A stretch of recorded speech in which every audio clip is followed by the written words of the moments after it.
Jesus Christ is the power of God. O, kita mo, palalakasin man ng Diyos eh. Yun nga ang power of God na sinasabi ni Pablo. Eh, malakas nga yun eh. Eh, yung nasa 80-17 ng awit, mahina yan, kaya pinalakas ng Diyos yan. Alam mo kung sino yan, kapatid? Si David. Si David.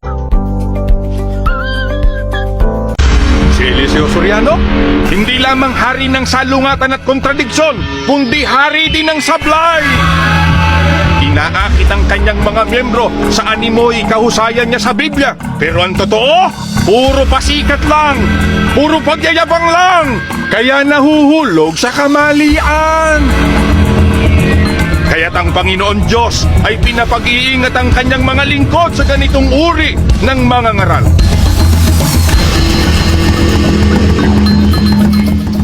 Ano katangian ng tunay na sugo ng Diyos? Sa lahat ng mga bagay ay magpakilala kang ikaw ay isang uliran sa mabubuting gawa. At sa iyong aral ay ipakilala mo ang walang kamalian, ang kahusayan.